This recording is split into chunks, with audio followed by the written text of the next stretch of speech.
नितिन गडकरी के साथ भी हुई। 2021 में नितिन गडकरी की स्टेटमेंट आई थी कि अटल बिहारी वाजपेयी और जवाहरलाल नेहरू आदर्श लीडर्स। सिर्फ 2 साल बाद 2021 में इन्हें इकट्ठे 3 मंत्रालय दे दिए गए। रेलवेज।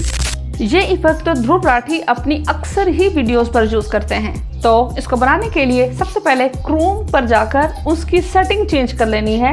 तो सेटिंग चेंज करने के लिए सबसे पहले टॉप राइट साइड पर 3 डॉट्स पर क्लिक करना है और सेटिंग्स पर जाना है और नीचे की तरफ स्क्रॉल करके थीम पर क्लिक करके इसको डार्क सेलेक्ट कर देना है। मैं ऐसा क्यों कर रही हूँ ये थोड़ा आगे जाकर बताऊंगी। फिर कुछ सर्च करके उसका स्क्रीनशॉट ले लेना है। अब आप देखें ये सारा ब्लैक बैकग्राउंड आ रहा है, तो कुछ हिस्से को सिलेक्ट करके उसका स्क्रीनशॉट ले लेना है।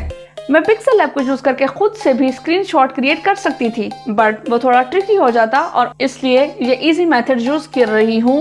तो इसको गौर से देखना। अब स्क्रीनशॉट ले लेने के बाद अलाइंड मोशन पर आना है और प्लस आइकन पर क्लिक करके क्रिएट अ प्रोजेक्ट पर जाना है। प्लस आइकन पर क्लिक करके स्क्वायर पर सिलेक्ट करके 3 डॉट्स पर क्लिक करके फिल कंपोजिशन एरिया कर देने के बाद इसका कलर ब्लैक कर देना है।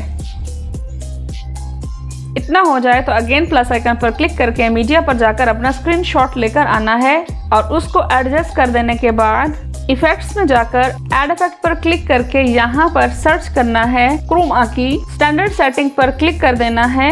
जहाँ पर ग्रीन कलर शो हो रहा है उसको ब्लैक कर देना है। अब ब्लैक करने की वजह से ऑटोमेटिकली इसका बैकग्राउंड रिमूव हो चुका है। इतना हो जाए तो अगेन इफेक्ट्स में जाना है। एड इफेक्ट पर जाकर यहाँ पर सर्च करना है ग्लो। तो फर्स्ट वाले पर क्लिक करके इसको स्टैंडर्ड सेटिंग्स पर लेकर आना है। अब आप नोटिस करो ऑटोमेटिकली ही ग्लो आ चुका है हमारे टेक्स्ट पर। तो सबसे पहले तो इसका कलर चेंज करती हूँ। इसका कलर चेंज करके व्हाइट कर देती हूँ। अब इसको रीडेबल बनाने के लिए इसकी सेटिंग कर देती हूँ। इसको पीछे की तरफ ड्रैग करते जाना है। इसका अल्फा लेकर आना है 32% पर। यहाँ पर कुछ एक्स्ट्रा रीडेबल लग रहा है, थोड़ा सा ग्लो और डाल देती हूँ।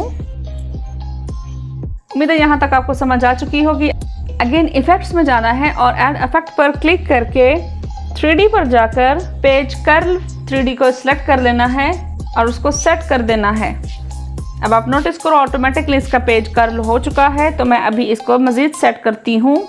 ऑटोमेटिकली इसका प्रोग्रेस आगे की तरफ, इतना आगे की तरफ लेकर जाना है ताकि हमें इसका कॉर्नर बिल्कुल शो ना हो। इतना कर लेने के बाद यहाँ पर की फ्रेम डाल देना है और थोड़ा सा आगे लेकर दोबारा वापस लेकर जाना है और इसके रेडियस को भी सेट कर देना है। अब देखते हैं, अब बारी आती है इसको हाईलाइट करने की। उसके लिए अगेन जहाँ की फ्रेम एंड हो रहा है उसी पर सिलेक्ट करके प्लस पर क्लिक करना है और एक शेप सेलेक्ट कर लेनी है और उसको एडजस्ट करना है लाइन के अकॉर्डिंग। तो उसके बाद ब्लेंडिंग एंड ओपेसिटी पर क्लिक करके कॉन्ट्रास्ट पर जाकर ओवरले को सिलेक्ट कर देना है। अब इसको अगेन की फ्रेम डाल देना है। की फ्रेम डालने से पहले इफेक्ट्स पर जाना है और एड इफेक्ट पर जाकर यहाँ सर्च करना है वाइप। उसके बाद स्टैंडर्ड सेटिंग पर सेलेक्ट कर लेना है इसको। अब इसकी सेटिंग को जरा गौर से देखना। तो इसका स्टार्ट लेकर जाना है -50 की तरफ और इसका एंड लेकर जाना है 81 की तरफ। ओके, तो अब लगाना है यहाँ पर की फ्रेम और की फ्रेम लगा के इसको थोड़ा सा आगे की तरफ लेकर जाना है। जहाँ से शुरू किया था वहीं तक इसको जाके रोक देना है। ओके, यहाँ तक। अब इसको देखते हैं।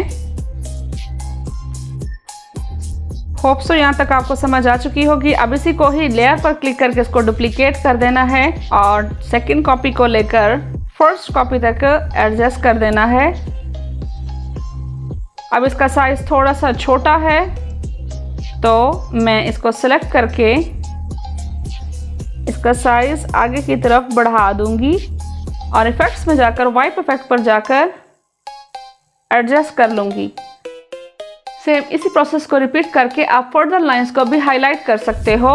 तो जहां पर आकर ये लाइंस रुक गई हैं वहीं पर ही मैं एक इमेज सेलेक्ट करूंगी। तो उसके लिए मैं प्लस आइकन पर जाऊंगी और मीडिया पर जाकर जिस टॉपिक से रिलेटेड जो स्क्रीनशॉट है तो वो पिक्चर सेलेक्ट कर लूंगी और इफेक्ट्स में जाकर एड इफेक्ट पर क्लिक करके सर्च करूंगी फीदर।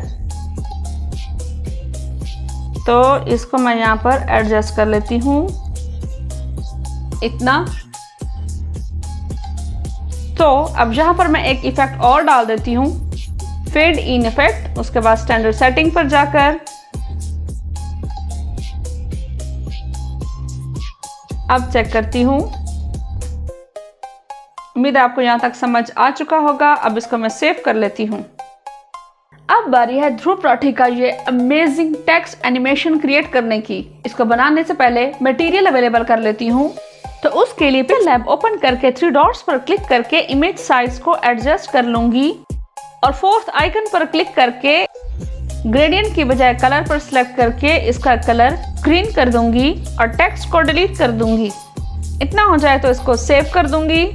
सेव कर लेने के बाद अगेन कलर पर क्लिक करके अब की बार मैं इसका कलर वाइट कर दूंगी और फिर इसको भी सेव कर दूंगी। फिर इसका कलर ब्लैक कर दूंगी। ब्लैक कलर सेव करने के बाद उसके बाद कलर पर अगेन जाकर इसका एक और कलर सिलेक्ट कर दूंगी रेड और इसको भी सेव कर लूंगी।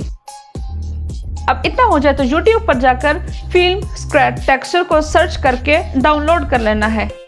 उसके बाद कैपकट को ओपन करके सबसे पहले ब्लैक कलर को सिलेक्ट करना है और इसको थोड़ा सा साइज इसका बढ़ा देना है और उसके बाद ओवरले पर क्लिक करके उस वीडियो को सिलेक्ट कर लेना है जो हम लोगों ने इसको डाउनलोड किया था।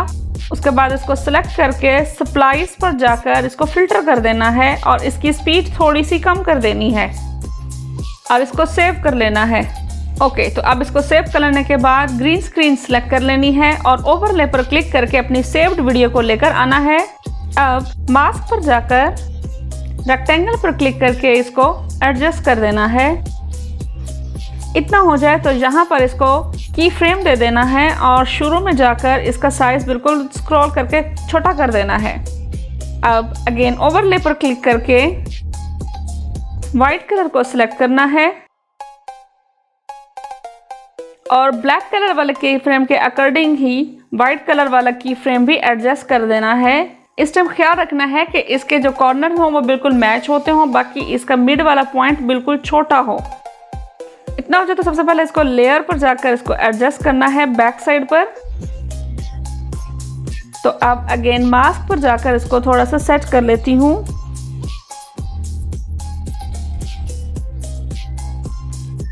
इतना। उसके बाद मेक श्योर कर दूं कि की फ्रेम ब्लैक कलर के बिल्कुल अकॉर्डिंग होना चाहिए। तो यहाँ पर सेलेक्ट करके अगेन मास्क पर जाना है और की फ्रेम लगाकर शुरू में लेकर आना है और इसका साइज भी छोटा कर देना है। अब बारी है रेड कलर की। मास्क पर जाना है। अब के पर रेड कलर बिल्कुल एग्जैक्ट कॉर्नर से इक्वल होना चाहिए। बेशक यहाँ से इसका साइज छोटा हो जाए, इट्स ओके। अब इसको थोड़ा सा आगे ले जाकर इसको एडजस्ट करना है। तो मैं बेसिक पर जाकर इसको बिल्कुल स्ट्रेट सेट कर देती हूँ नीचे और इसके एग्जैक्ट बराबर। इतना हो जाए तो अगेन लेयर पर जाकर इसको भी बिल्कुल पीछे की तरफ लेकर जाना है। अब मास्क पर जाकर प्लस आइकन पर क्लिक करके इसको सेलेक्ट कर लेना है और एग्जैक्ट आगे की तरफ मूव करके यहाँ रख देना है। तो अब देखते हैं। उम्मीद है आपको यहाँ तक समझ आ चुकी होगी। अब इनके साइजेस को एडजस्ट कर लेती हूँ। अब इनके ऊपर टेक्स्ट लिख देती हूँ। अब इसका फ़ॉन्ट सेलेक्ट कर लेती हूँ और इसको एडजस्ट करके बिल्कुल ही शुरू में लेकर आती हूँ। इतना हो जाए तो एनिमेशन पर जाकर बिल्कुल नीचे की तरफ जाना है और स्लाइड अप एनिमेशन सेलेक्ट कर लेनी है। उसके बाद इसी को कॉपी करना है और थोड़ा सा आगे दे जाकर एक और वर्ड लिखती हूँ मैं। इसको एडजस्ट करना है। उसके बाद अगेन इसको कॉपी करना है और थोड़ा सा आगे जाकर इसको सेट करना है। तो एक और वर्ड लिखती हूँ मैं। इसको अगेन डुप्लीकेट करके सेम प्रोसेस रिपीट करना है। अब हर एक को थोड़ा थोड़ा सा सेट कर देती हूँ। अब सब लेटर्स को सेट कर देती हूँ और इसको एडजस्ट कर देती हूँ। उम्मीद है आपको यहाँ तक समझ आ चुकी होगी। तो अब देखते हैं